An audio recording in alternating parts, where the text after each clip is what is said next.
5 فروری کو میں اسلام آباد سے امریکہ گیا اور امریکہ میں میرا ریسرچ کا ایک پروگرام تھا، کچھ انٹرویوز تھے اور ایک لیکچر تھا جس کے لیے مجھے امریکہ جانا تھا۔ لیکن امریکہ پہنچنے کے کچھ دنوں بعد علم ہوا کہ کرونا وائرس نے پوری دنیا میں اپنا حملہ کر دیا ہے اور پوری دنیا کرونا وائرس کے حصار میں آتی جا رہی ہے۔ یہ خبر سنتے ہی امریکہ کے اندر مجھے ایک بڑی تبدیلی محسوس ہوئی کہ وہ جو ٹھہراؤ تھا زندگیوں میں، وہ ٹھہراؤ ختم ہو گیا۔ مارکیٹ سے سامان غائب ہونا شروع ہو گیا اور لوگوں نے اپنے گھروں میں سامان ذخیرہ کرنا شروع کر دیا۔ لوگوں میں بہت زیادہ خوف اور پینک کی جو صورتحال ہے میں نے وہاں پر دیکھی، اور آفیسز کو بند کرنا شروع کر دیا گیا۔ اس کے ساتھ ساتھ لوگوں سے کہا کہ آپ اپنے گھروں میں کام کریں، چھٹیاں ہونا شروع ہو گئیں۔ 18 مارچ کو مجھے امریکہ سے استنبول ترکی آنا پڑا، اور جب میں ترکی پہنچا تو میں نے دیکھا کہ وہاں پر بھی تقریباً ایسی ہی صورتحال ہے، کیونکہ وہاں پر بھی اموات ہونا شروع ہو گئی تھیں کرونا وائرس کی وجہ سے۔ مجھے بہرحال قونیہ جانا تھا۔ میں جب قونیہ پہنچا تو معلوم ہوا کہ وہاں پر تو سب کچھ بند پڑا ہے، ریسٹورنٹ بند ہیں، ہوٹل بند ہیں۔ مجھے بڑی مشکل سے ایک جگہ ہوٹل ملا، اور وہ بھی ایک فیملی اس ہوٹل میں رہ رہی تھی، جس کی وجہ سے مجھے وہاں پر پھر رہنا پڑا۔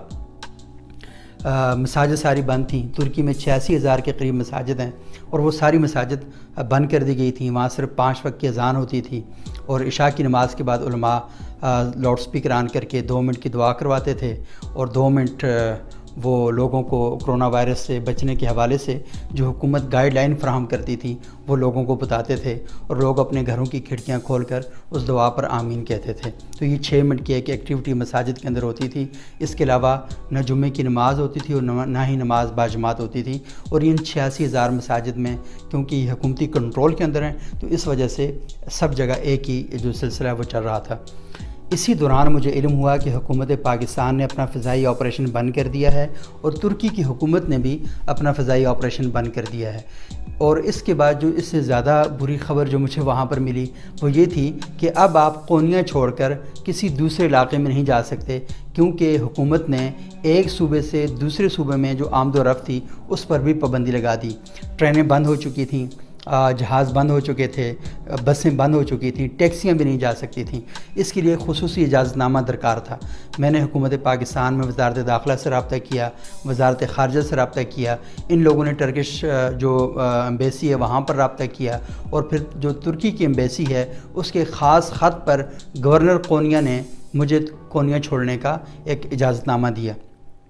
جب میں استنبول پہنچا تو استنبول میں پاکستانی جو قونصل خانہ ہے اس نے پھر تمام لوگوں کے لیے ایک ہوٹل کا بندوبست کیا ہوا تھا۔ ہم اس ہوٹل میں گئے، وہاں پر ٹھہرے۔ میں نے دیکھا کہ وہاں پر مجھ سے پہلے بھی بڑی تعداد میں پاکستانی مختلف ہوٹلوں میں ٹھہرائے گئے تھے، جن کی ادویات، کھانا پینا، رہائش، سارا انتظام جو پاکستانی ایمبیسی تھی وہ برداشت کر رہی تھی۔ خیر 2 اپریل کی رات کو ہمیں یہ خوشخبری سنائی گئی کہ حکومت پاکستان نے ایک خصوصی طیارے کا بندوبست کیا ہے، اور آپ لوگ 3 اپریل کی صبح اس طیارے میں پاکستان چلے جائیں گے۔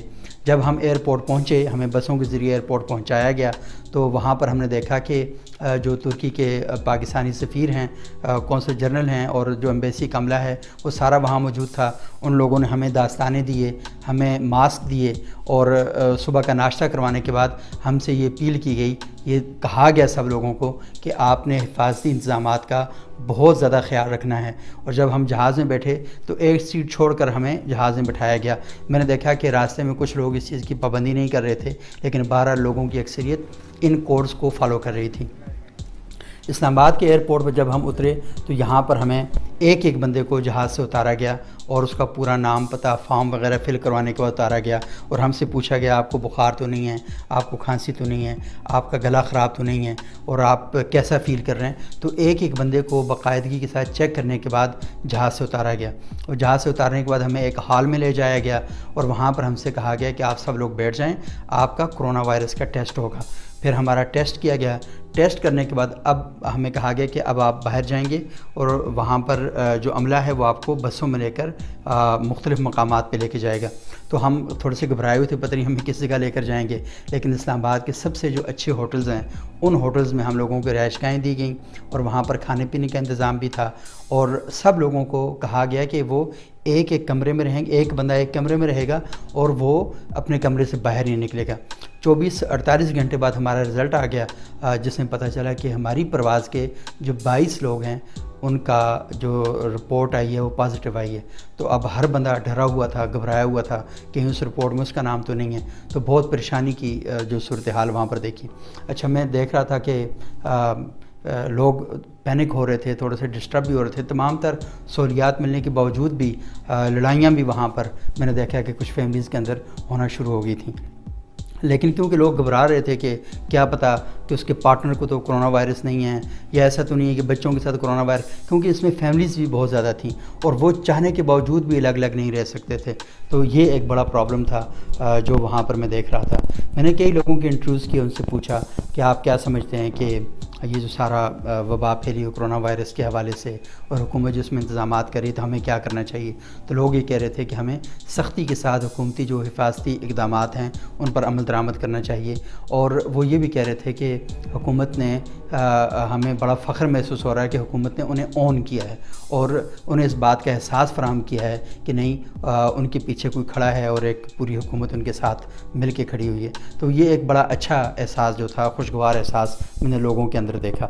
تو اوورآل جو 22 لوگ جن کے اندر یہ کرونا وائرس ان کا ٹیسٹ پازیٹیو آیا, لوگ ان کے لیے دعائیں بھی کر رہے تھے کہ اللہ تعالیٰ ان کو صحت سلامتی دے. اور ہمارا جو ہوٹل تھا جس میں ہم ٹھہرے ہوئے تھے تو اس میں 3 لوگوں کے اندر جو رپورٹ تھی وہ پازیٹیو آئی تھی.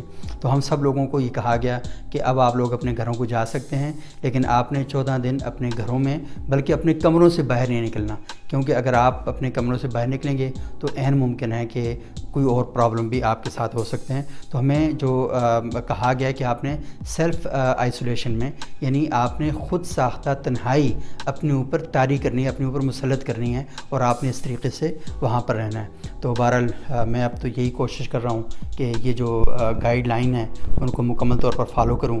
ہاتھوں کو ہم دھو رہے ہیں اور باقی چیزیں ہم دیکھ رہے ہیں, کیونکہ پاکستان میں شاید لوگ چیزوں کو اتنا سیریس نہیں لے رہے, لیکن میں نے یہ دیکھا ہے کہ پوری دنیا میں جس طریقے سے بات ہو رہی ہیں اور میں اپنی آنکھوں سے جس طرح دیکھ کر آیا ہوں, تو اس کے بعد میں چاہوں گا کہ پیغام پورے پاکستان کے لوگوں تک جانا چاہیے کہ آپ اس چیز کو مذاق مت سمجھیں. یہ مذاق کی بات نہیں ہے, یہ انتہائی سیریس ایشو ہے اور اس کو سیریس طریقے سے لے کر ہی آپ اپنی جانیں بچا سکتے ہیں.